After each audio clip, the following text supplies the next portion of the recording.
Toppers revision session और हम यहाँ देश का भविष्य बनाते हैं। बच्चों अब हमारा वो टाइम ऐसा आ गया जहां पे हमें रिवाइज करने की जरूरत है। ठीक है, वन शॉट तो आप लोगों ने देख ही लिया और अगर नहीं देखे तो प्लीज एक बार देख लेना, लेकिन हाँ एग्जाम हॉल में जाने से पहले ये रिवीजन सेशन आपके लिए बहुत ज्यादा हेल्पफुल हो सकता है। ठीक है, तो स्टार्ट करते हैं बायो का प्लांट किंगडम का रिवीजन सेशन, जो बहुत इंपॉर्टेंट बहुत इंटरेस्टिंग चैप्टर है और हम इसको जल्दी जल्दी खत्म करेंगे। ठीक है, तो यार प्लांट किंगडम की मैं बात करूं तो ये हमें पता है ये बच्चों कैसे होते हैं, यूकैरियोटिक होते हैं, इनमें क्लोरोफिल होता है, सेल्यूलोसिक रहते हैं, मल्टी सेल्यूलर रहते हैं ये, ठीक है, ऑटोट्रॉफिक रहते हैं, ये सारी चीजें हमें ऑलरेडी पता है। लेकिन हाँ इस चैप्टर में हमने क्या पढ़ा है, काफी ज्यादा डिटेलिंग। ठीक है, तो हमने क्या पढ़ा है, इसमें और कौन कौन सी चीजें इंक्लूड होती है उसके बारे में। ठीक है, तो सबसे पहले इस चैप्टर का ओवरव्यू देखते हैं। तो यार अलगाई, ब्रायोफाइट्स, टेरिडोफाइट्स, जिम्नोस्पर्म, एंजियोस्पर्म, ये सारी चीजें जो है इस चैप्टर में हमने कवर करी है। ठीक है, तो यार प्लांट्स को अगर मैंने कैटेगराइज किया बच्चों तो दो फॉर्म में किया, एक होता है क्रिप्टोगैम जो कि नॉन फ्लावरिंग रहता है, और एक बच्चों क्या होता है फेनेरोगैम जो कि हम क्या बोलते हैं फ्लावरिंग प्लांट, जिसमें आपके क्या आ जाते हैं जिम्नोस्पर्म्स एंड एंजियोस्पर्म्स। ठीक है बच्चों, तो सबसे पहले हम किसके बारे में पढ़ रहे हैं, अलगी के बारे में पढ़ रहे हैं। और अलगी हमें पता है कि अलगी अलग अलग शेप्स की होती है।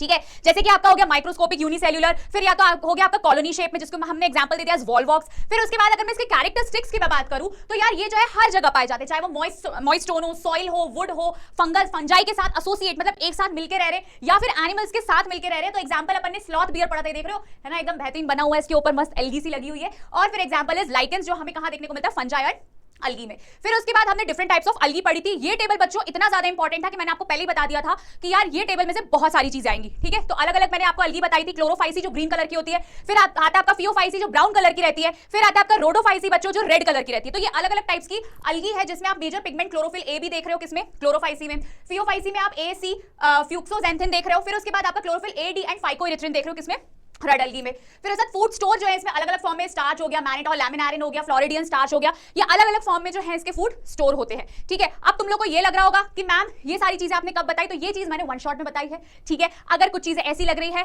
कि नहीं आ रही है समझ में तो प्लीज आप इस चैप्टर के वन शॉट पे जाके जरूर इस चैप्टर को गो थ्रू कर लेना, अच्छे से पढ़ लेना, बहुत इंटरेस्टिंग चैप्टर, मजा आ जाएगा। ठीक है, फिर उसके बाद सेल वॉल जो रहती है, इसमें अगर बात करूं क्लोरोफाइसी में सेल्यूलोज की बनी रहती है, फियोफाइसी में सेल्यूलोज एंड एल्गिन या फिर एल्जिन, जो भी प्रोनाउंस करना तुम कर सकते हो। फिर उसके बाद तुम्हारा रोडोफाइसी में आ जाता है cellulose, pectin and polysulphate esters, इन सारी चीजों से बना रहता है। नंबर ऑफ फ्लैजेलास, फ्लैजेलास किसमें कौन कौन से कितने देखने को मिलते हैं, इसमें 2 8 इक्वल अपाइकल। ठीक है, उसके बाद इसमें 2 unequal lateral, lateral mean side में, एंड यस रोडोफाइसी में तो ये एब्सेंट होते हैं भाई। ठीक है, फिर हैबिटेट की मैं बात करूं मतलब ये कहां पाई जाती है अलगी, वैसे तो तुम लोग नॉर्मल देखते होगे लेकिन यस हमें ये जानना बहुत जरूरी है, और ये टेबल एनसीईआरटी ने इसलिए दिया है ना तुम लोग को ताकि तुम लोग आराम से एक ही चीज ना एक ही जगह पढ़ लो। ठीक है, तो हैबिटेट की अगर मैं बात करूं तो ये हमें fresh water, brackish water and salt water में देखने को मिलता है। ब्रैकिश वाटर क्या होता है, तो ब्रैकिश वाटर बच्चों सॉल्ट वाटर से थोड़ा कम सॉल्टी होता है, इसलिए अपन उसको ब्रैकिश वाटर बोलते हैं।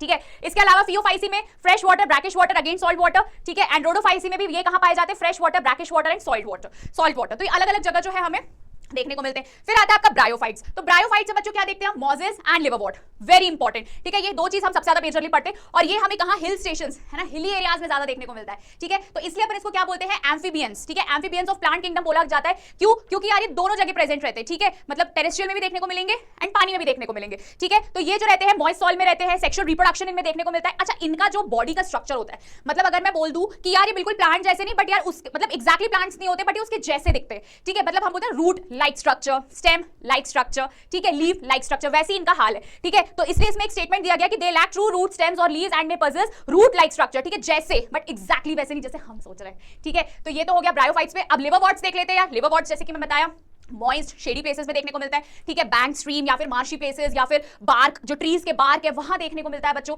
एंड यस इसकी जो बॉडी रहती है वो थैलॉइड शेप की रहती है। यहां देखो ये लिखा हुआ है thalloid, thalloid means not known, थाली जैसा, पता ही नहीं है कैसा है। ठीक है, मतलब हम ये बोल सकते हैं root like structure, stem like structure, but exactly not that, not true.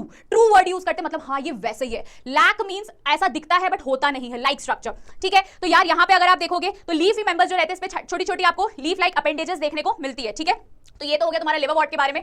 Moses के बारे में ध्यान से देखो तो मोजेस की जो लाइफ साइकिल है वो 2 स्टेज में होती है बच्चों। एक होता है जुवेनाइल स्टेज, ठीक है, जहां पे आपको प्रोटोनीमा देखने को मिलता है एंड वो डायरेक्टली डेवलप हो जाता है किसमें, कहां से, स्पोर से, और दूसरा रहता है गैमीटोफोर। ठीक है बच्चों, अब यार इसकी लाइफ साइकिल वगैरह पढ़ने के लिए तुम्हें वन शॉट देखना बहुत ज्यादा जरूरी है। ठीक है, तुम ये मत सोचना कि ये सारी चीजें, क्योंकि ये रिवीजन है, तुम एग्जाम्स के लिए जाओगे तो तुम्हारे लिए ये सबसे ज्यादा हेल्पफुल होगा। जैसे भूल रहे होगे कौन से 2 स्टेजेस थी, कौन सी 2 स्टेजेस थी, याद नहीं आ रही, तब ये देखना। लेकिन अगर बहुत ज्यादा डिटेल पढ़नी है वन शॉट देखना पड़ेगा। ठीक है, उसके बाद हम अब आ गए हैं टेरिडोफाइट्स में। तो टेरिडोफाइट्स में हॉर्स टेल हो गया, आपका फर्न्स हो गया। फर्न तो तुम्हें पता होगा ना, ब्रांड का नाम सुना होगा, एक अच्छी लंबी सी ऐसी पत्ती होती है उसको बोलते हैं।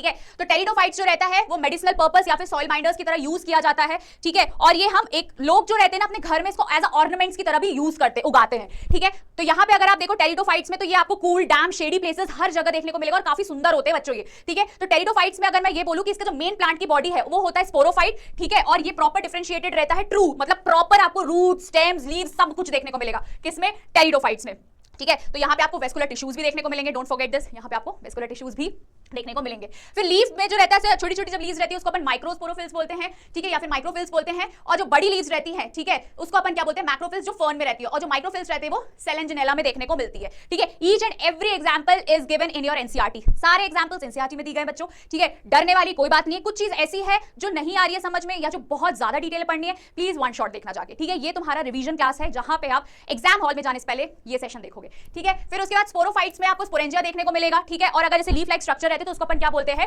स्पोरोफिल्स बोलते हैं बच्चों। फिर आता है वेरी इंपॉर्टेंट यार, वेरी वेरी इंपॉर्टेंट, जिम्नोस्पर्म, ठीक है, जिसको हम जिम्नो का मतलब होता है नेकेड और स्पर्म का मतलब होता है या स्पर्मा का मतलब होता है सीड, ठीक है। तो यहाँ पे आपको जो रहता है ये कैसे रहते हैं, नेकेड रहते हैं, मतलब कवरिंग नहीं रहती है, नंगे पुंगे रहते हैं, ठीक है। तो यहाँ पे अगर आप देखो तो जिम्नोस्पर्म्स जो रहते हैं आपको प्रॉपर आपको बड़े प्लांट मतलब हर तरीके के देखने को मिलेंगे, मीडियम साइज से लेके बड़े या श्रब्स, ये हर फॉर्मेशन में आपको देखने को मिलेगा, ठीक है। तो सबसे बड़ा सबसे जॉइंट ट्री जो होता है सिकुआ, बहुत इंपॉर्टेंट है, बहुत ही बड़ा, ऐसे ऊपर देखना पड़ता है उसको देखने के लिए, ठीक है। तो सबसे बड़ा जिम्नोस्पर्म जो है वो सिकुआ है। फिर उसके बाद आता है आपका बच्चों वेरी इंपॉर्टेंट एंजियोस्पर्म, ठीक है। तो एंजियोस्पर्म में क्या रहती है, कवरिंग होती है, इसलिए अपन इसको क्या बोलते हैं, एनक्लोज्ड, मतलब आसपास सीट के आसपास कवरिंग होती है, ठीक है। तो यार ये जो रहते हैं एंजियोस्पर्म्स हम बोलते हैं फ्लावरिंग प्लांट्स, ठीक है। तो यहाँ पे आप देखो इसको कॉमनली फ्लावरिंग प्लांट्स बोला गया है। इसमें आपको ओव्यूल्स देखने को मिलेगा, ओवरी देखने को मिलेगा, प्रॉपर फ्लावर देखने को मिलेगा जहां पे आपको पॉलिनेशन देखने को मिलता है।